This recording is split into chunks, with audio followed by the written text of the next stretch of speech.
Geo or in the oh, you're the one. The way you have abandoned the name. She abandoned her name. That's why. Okay.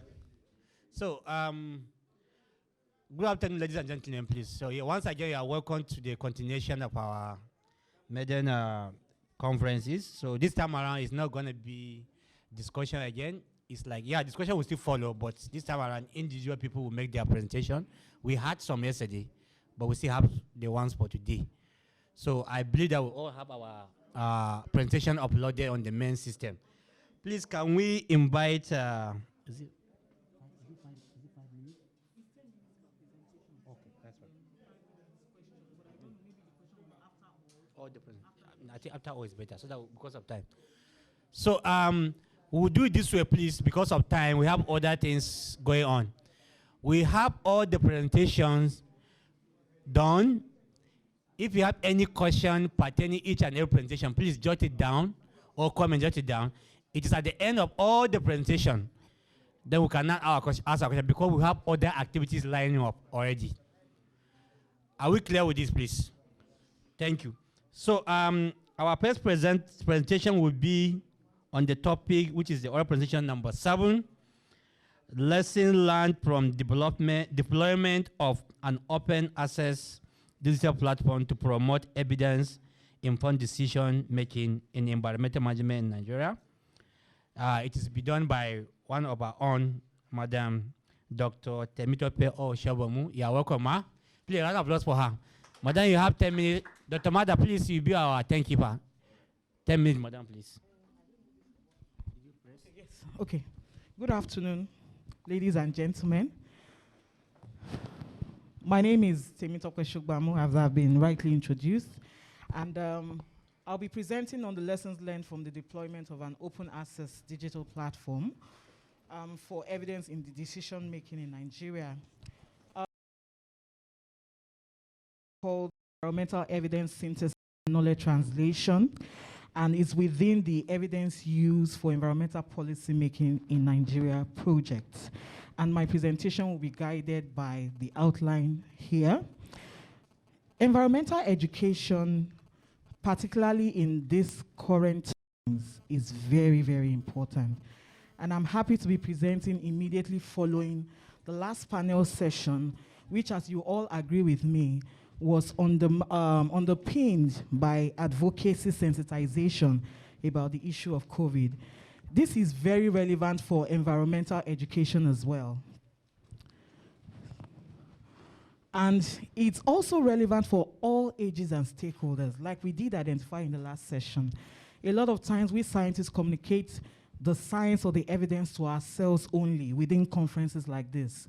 We don't reach out to other publics who coincidentally are actually the most important in terms of the impact of our science and indeed of our research. And the current fourth industrial revolution is actually championed by digital technologies. And that's why a lot of industries and sectors are now utilizing digital platforms and technologies to promote their work, their science, or their business, or even governments are using it to promote their policies. We are now trying to apply this in the area of environmental management, and that's why these open access platforms have been developed. Now, we're specifically deploying these platforms to promote what we call evidence-informed decision-making.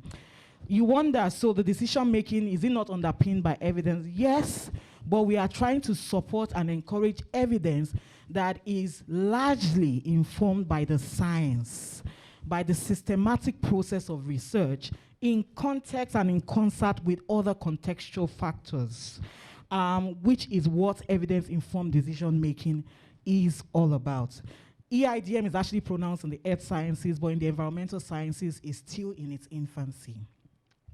And so with that, we aim to develop these digital platforms to promote environmental education, particularly in Nigeria, and to bridge gap between collaborators in what we call the environmental evidence ecosystem, which is basically researchers, practitioners, and government.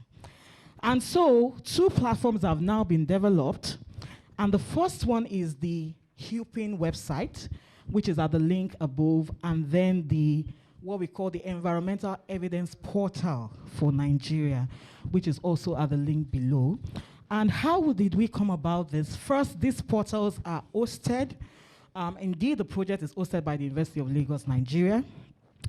The HUPIN project website was developed by the project team, led by me in 2020, and the Environmental Evidence Portal for Nigeria was developed in collaboration with the ISCAT Research Group at the University of Lagos in June 2021, all funded by the African Institute for Development Policy in collaboration with the African Academy of Sciences.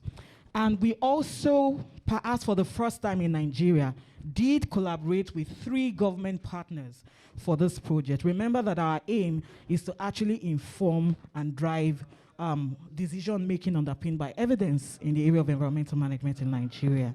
So we work with the Lagos State Ministry of Environment and Water Resources, the Federal Ministry of Environment, and the Federal Ministry of Science and Technology, now known as the Federal Ministry of Science, Technology, and Innovation, who are based here in Abuja.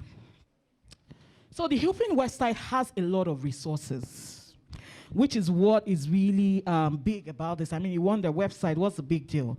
The big deal here is that it is a platform where you have curation of open access, free resources for anyone in the environmental evidence ecosystem in Nigeria. On that platform, we have training slides for sessions, which at each time we are only able to train 40 people for research to policy engagement in the environmental evidence space. In June 2021, we did another training and we set out the call, and within 1 week, we had almost 100 applicants. But we could only shortlist 40 across Nigeria.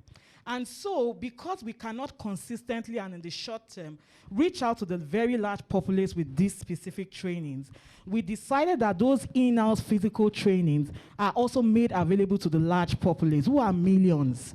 As we know, our current population in Nigeria is almost 210 million. And so all those people have access to these slides, the videos, the presentation, all rightly documented on the HUPIN website.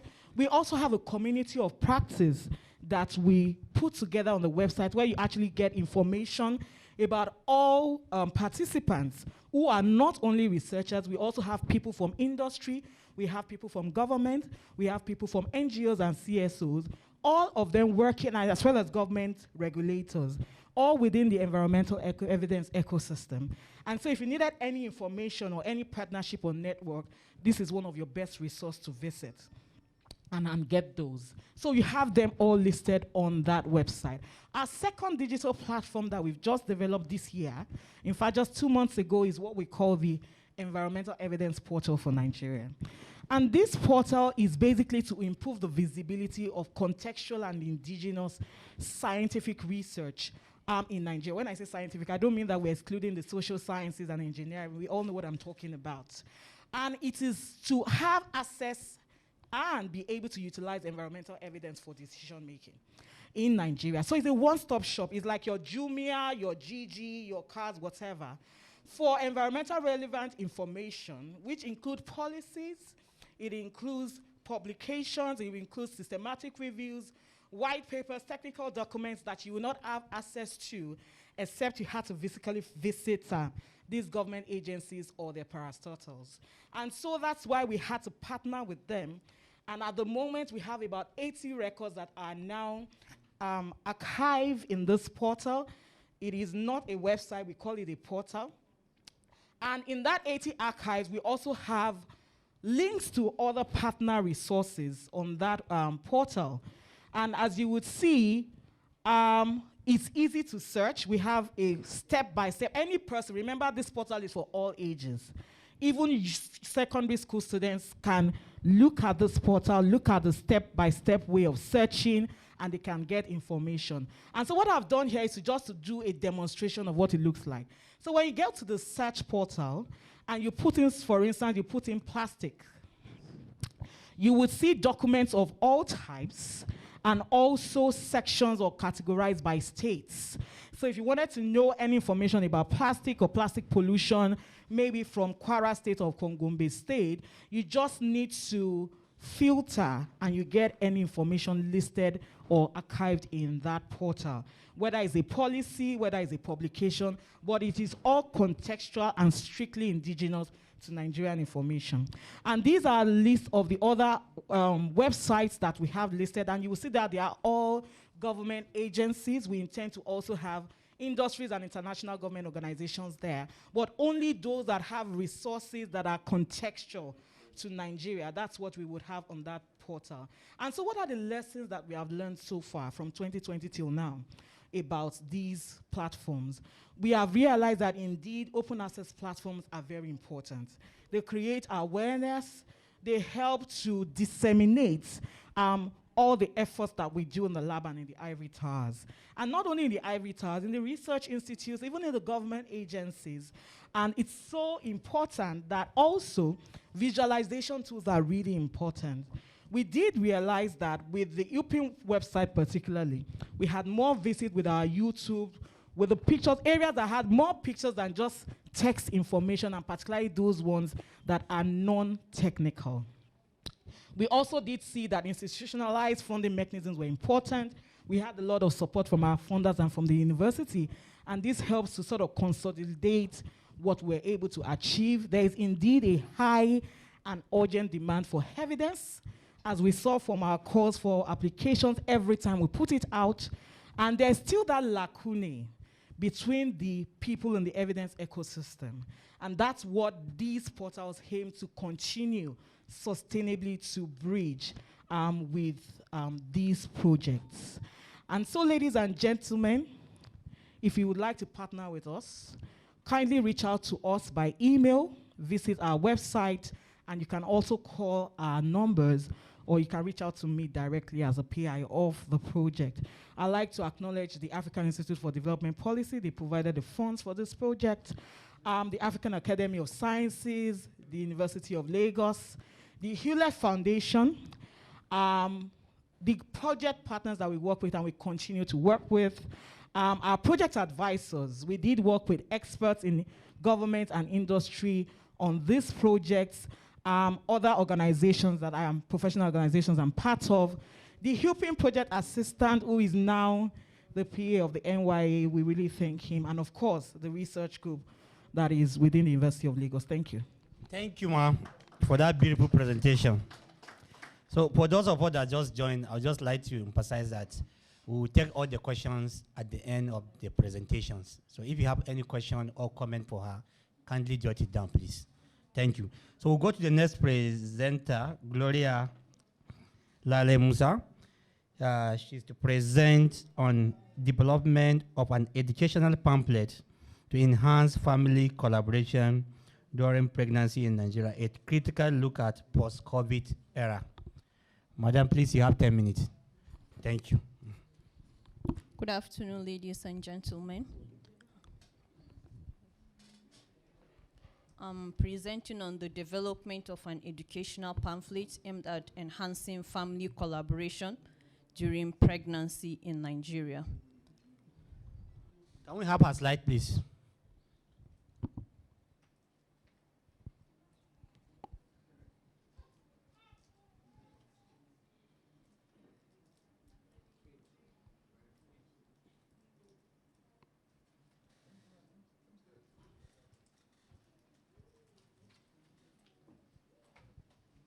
Please go ahead. Okay. Thank you.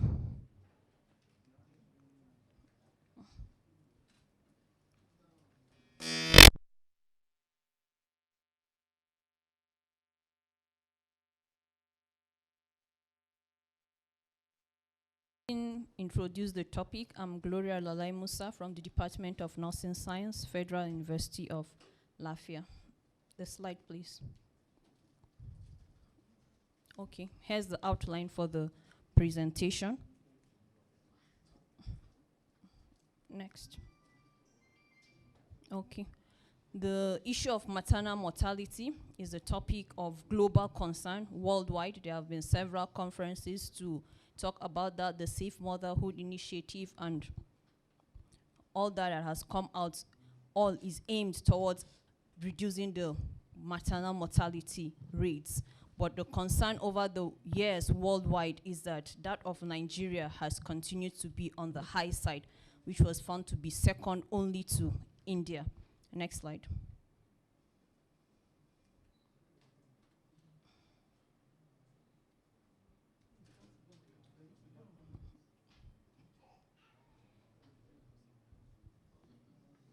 So out of the 10 countries that accounted for about 60% of the global maternal deaths, the two that contributed nearly a third was found to be Nigeria and India. Nigeria contributed 14%. Next slide, please.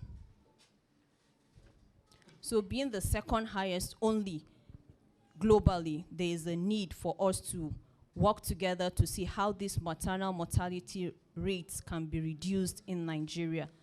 The family has been considered to play a central role during pregnancy. They are found to be supportive at times, and then other times they were found to be helpful, and then other times they were found not to be helpful, or even invoking things such as sexual violence, you know, depriving pregnant women of what was needed for their overall well-being.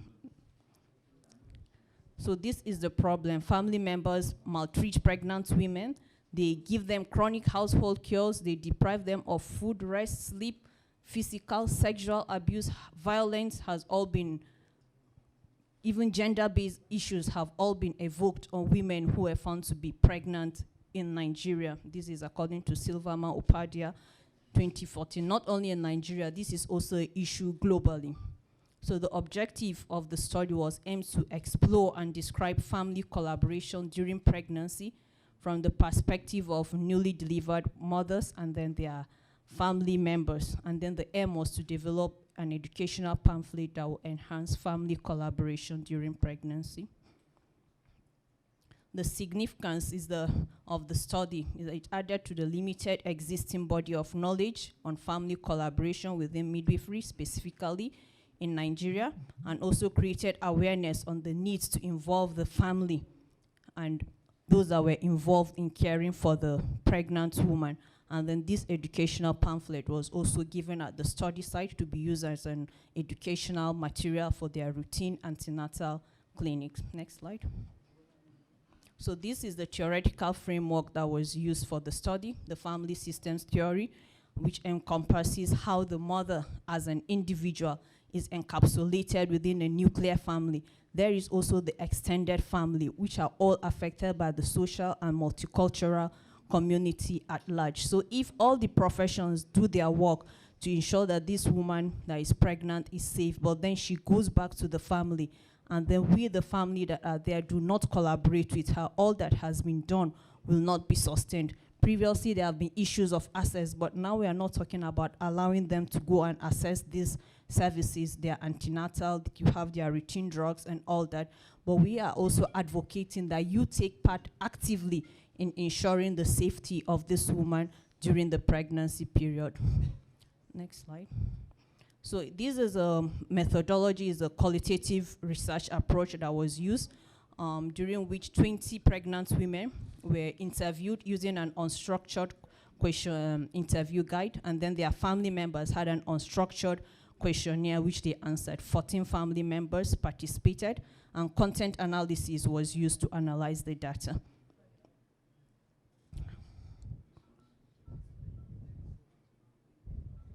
So from the analysis of the data, from the findings of the pregnant women and their family members, this was what was identified as the major findings and the themes for these pregnant women, the need for this collaboration. The pregnant women needed people to be there for them. They needed physical presence. They needed help. It's not all about putting everything for her and leaving her there in the house. We also need people around us.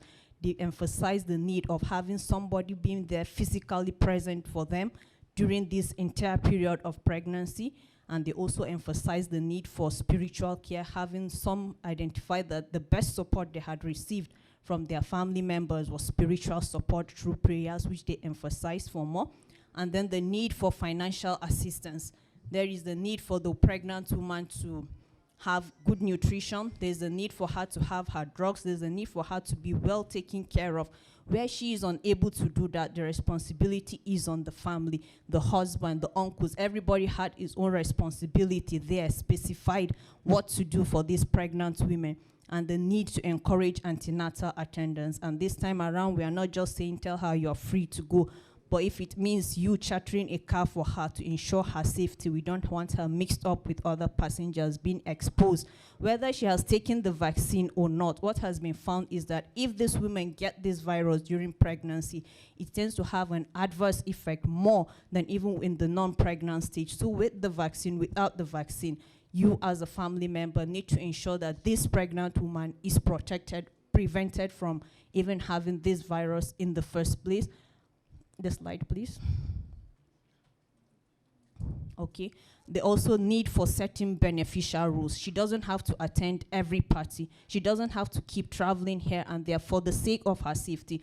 We in the hospital can only tell them, don't do this, but you, the family, you're the ones that will ensure that this takes place. If she doesn't have to travel, she doesn't have to. Those rules that even the pregnant women, they themselves mentioned, their husbands say, some don't go out at night, don't. But all these were set, not just rules that were aimed at maltreating them, but rules that will be beneficial to these women, rules that will prevent them from being contaminated. You know, the physical presence, they also mentioned working together.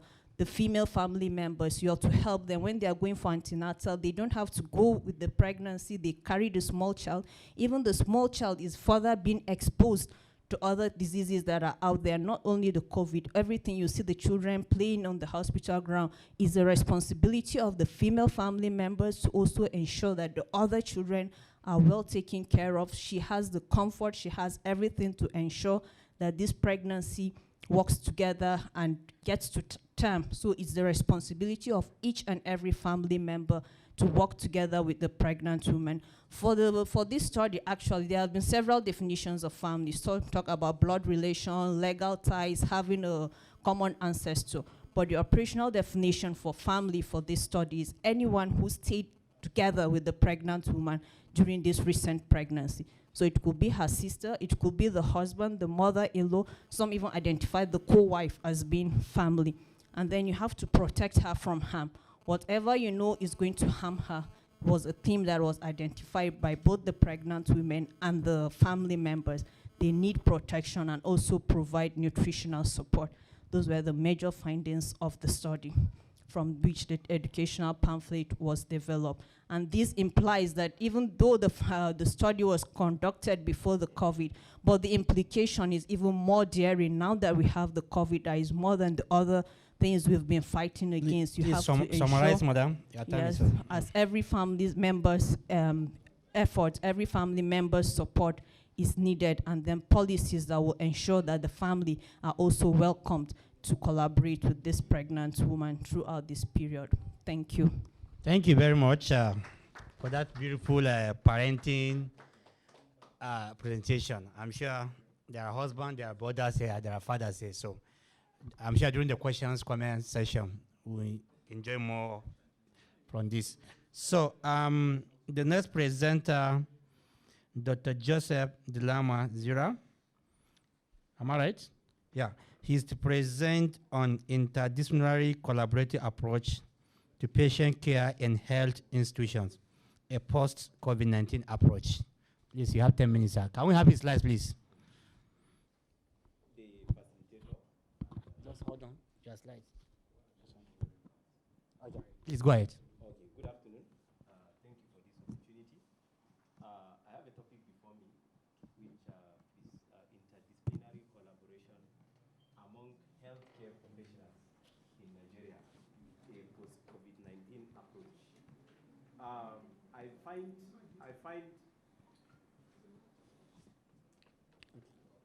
Okay, Yeah. thank you. I find this topic useful because, you know, looking at all the presentations we've made, even this morning, looking at the first presenter, the second presenter on family collaboration, and the various questions that came. I remember the mathematician talking about calculus and dy dx. how you can link it to COVID-19. This presentation forms a nexus. It juxtaposes all our contributions and give us an informed decision on the way forward. And just as the first presenter said, evidence-based approach, which is consensus, judicious, and explicit. So I'm going to look at this presentation on this interdisciplinary collaboration from this angle, using this table of contents, looking at the various professionals we have from different specialty. This will form a point of intersection for us to drive a way forward. So in form of introduction, interdisciplinary collaboration is defined as when multiple, I am looking at it from the health angle, but for this presentation, it's going to look at how it applies to you, whether you are a physicist, whether you are an environmental scientist, whether you're a veterinarian. How does it apply to you? How can you contribute to knowledge?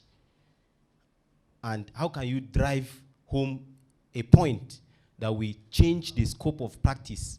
Because whether we like it or not, there is an adjustment. There is a new normal now. How you apply research, practice, both in the academia and in the industry. So interdisciplinary collaboration requires teamwork. It requires interprofessional education. It requires also collaboration and coordination. Because when we are talking about COVID-19, what happens in post-COVID-19 era is that there are three P's that are important. The professional, which is the personnel, the general public, and the patient. And looking at how it applies to health sector, that's the science of practice of medicine. The first point is that various professionals need to come together to ensure that the patient is given the right approach to treatment, because the patient is the center of care. And once you come up with different ideas, you achieve the needed or desired aim to drive your point. Next. Now, looking at this, we need teamwork. Then we need also collaborative approach. And looking at teamwork, first of all, you need to bring your own expertise, how you can add to knowledge, how you can improve the scope of practice to ensure that this patient, of course, any one of us can be a patient, any one of us, and how this can work out for the patient to ensure that the patient goes back healthy and looking normal and well. Yes, next. Then there's a problem. First of all, the problem is that available evidence suggests that unlike the developed countries in the world, healthcare professionals do not collaborate well in Nigeria. Everybody is he has this attitude of I too know, I'm superior, I'm higher than the other. A physicist, or if you come to sciences, the physicist will say is the best. Mathematician will say, we own everything because everything has dy dx. The chemist will say, no, you can't do without the chemists. So, but each one of these specialists is important, whether we like it or not. Everyone has his own role to play. So there is a claim of superiority and dominance. We can't hide from that. And the nation's health system is very poor, and as a result of scanty provision of for health in the constitutional provision. And there is lack of legislative definition of the role and responsibility of various critical stakeholders in the health sector. Yes, go ahead. Now, looking at it, this is just an example of an illustration of, go ahead, please. An illustration of what they come into the health sector. The doctors say I'm superior. The nurse say you can't do without me. The pharmacy say if I don't give you drugs, there is no way you can know how to effectively, the problem that this patient presents. So everyone have a sense of, sense of relevance, and that tends to affect the health outcome that it will present, that affects the patient. Yes, go ahead, please. Go ahead. Next slide. Now, the objective is to review key concepts relating to interdisciplinary collaboration and to assess health professionals' attitude towards development of interdisciplinary collaboration, and also to recommend a framework that will be used in order to give evidence and informed clinical care for post-COVID approach. Then it suggests the imperatives of interdisciplinary collaboration in achieving and sustaining a well-formidable health system that will help in achieving the desired needs of the patient. Yes, next slide.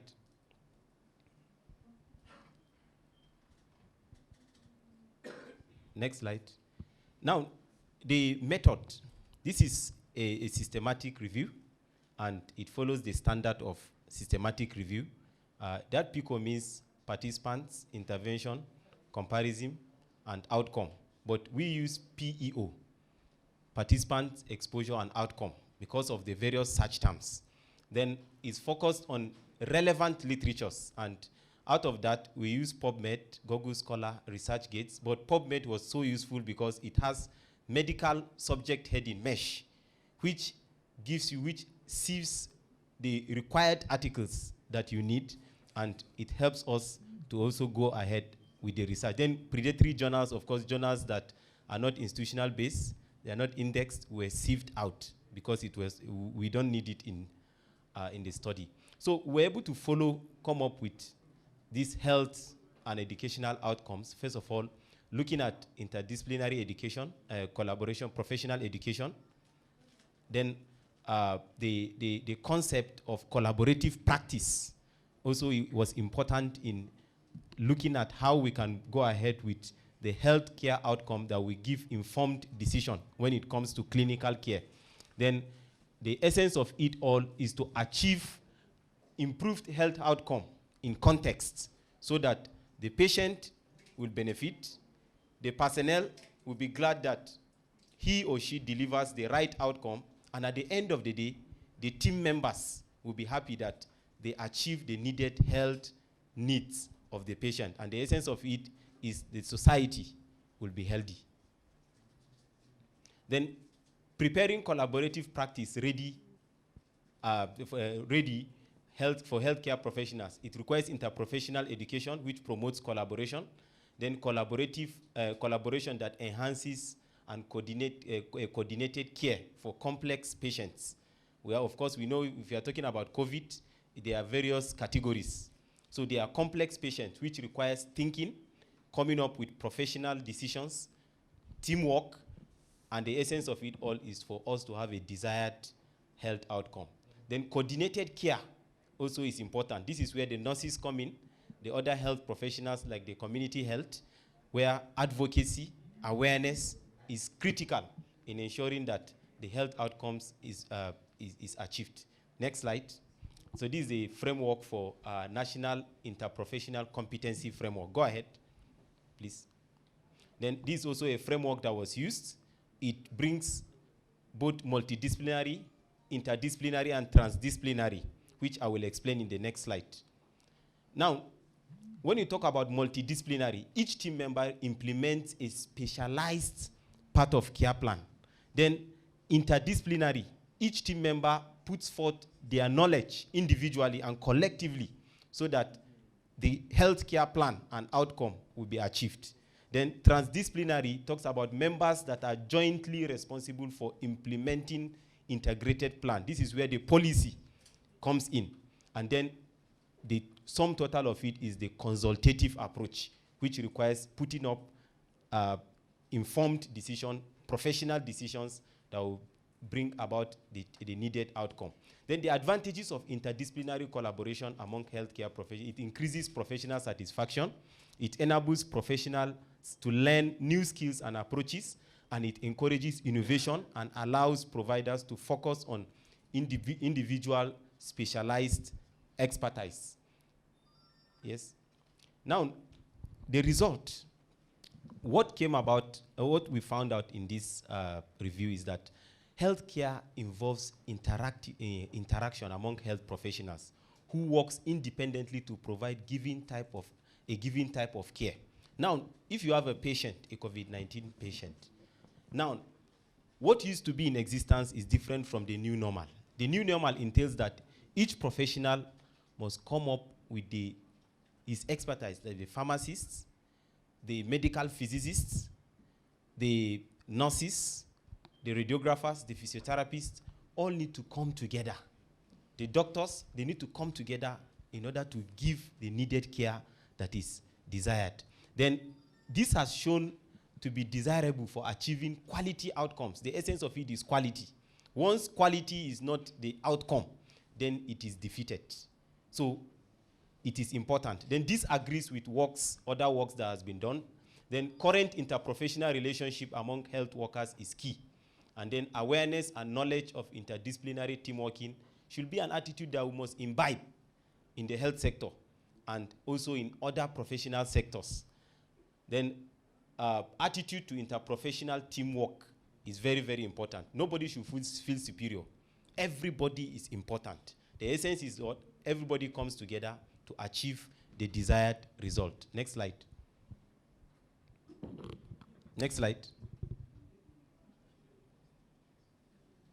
Okay, recommendation, finally. Yeah, try and round up, please. Yes, the government needs to provide incentives. That's the first recommendation. Then associations and unions, Young Academy of Science, we need to come up with informed evidence-based research groups to link both academia, industry, and other sectors so that we can get grants that will solve our problems internally. Then the management should also source for training opportunities. We should also look for training opportunities for members that will help in achieving this desired result. Next slide. In conclusion, this study reveals that there are many benefits of interprofessional collaboration, and it puts the patient at the center of care, and it suggests that there might be a need for theoretical training of health workers on interdisciplinary working in the study centers, because they have the practical know-how. They know the practical, but there is need for an update, because what you get in book may be different from what is in practice. So there is a gap, and you need to bridge the gap between what is in research and what is in theory and also in practice. Then anecdotal evidence suggests that team working is not taught in medical or nursing schools in Nigeria, unlike in Europe, UK, and US. So while changes in the curricula of Nigeria medical school might need to be included as a teamwork has to be included, IDC, interdisciplinary collaboration, needs to be included, which will help in the drive of this post-COVID-19 era. Thank you. Thank you very much, Doctor. Next. That was a nice one. Multidisciplinary approach is very important in patient care. I agree with you. Do we have Dr. Gio Oerinde? What about Dr. Olumuyiwa? Yeah, Dr. Olumuyiwa Bayode Adegun. He is to present on COVID-19, housing, urbanism, and the built environment in Nigeria, a review. Please, can we have his slide? You need to on it. No. Can we have his slide, please? You have 10 minutes, sir.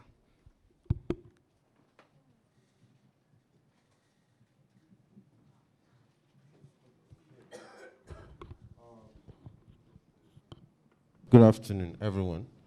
I'm going to...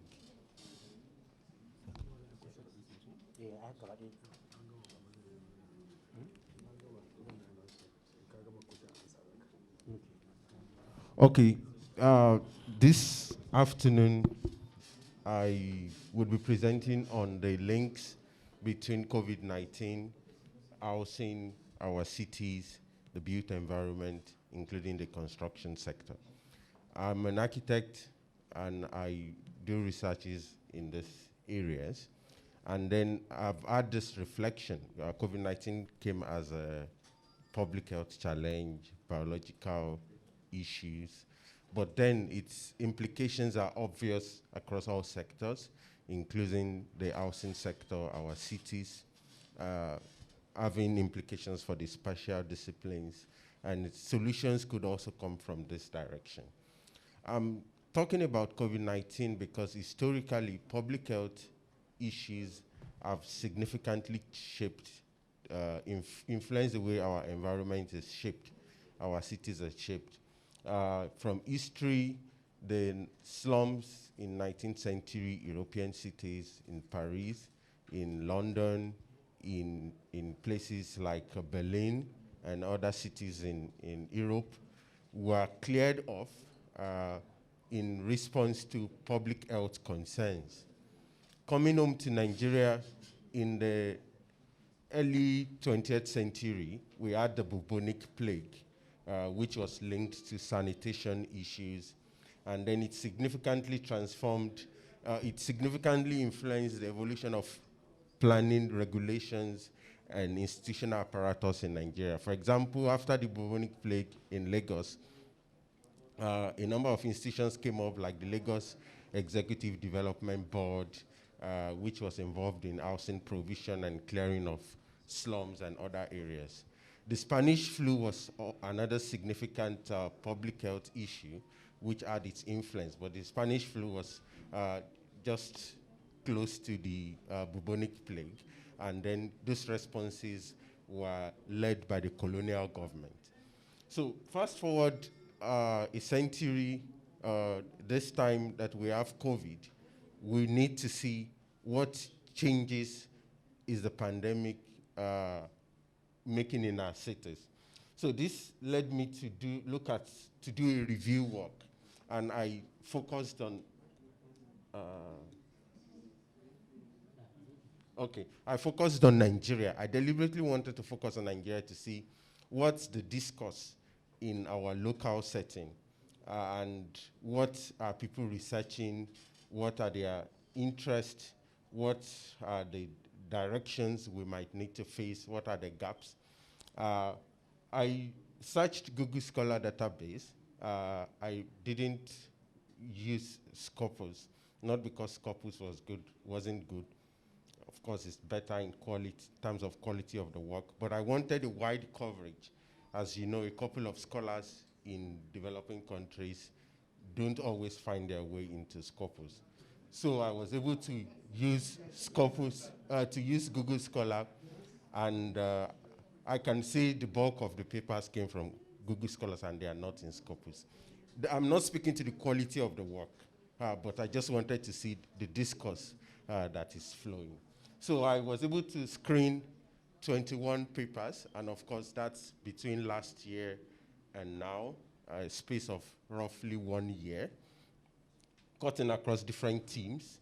The construction sector, looking at the impact of the lockdown on construction, safety and health practices and construction site adherence to things like that.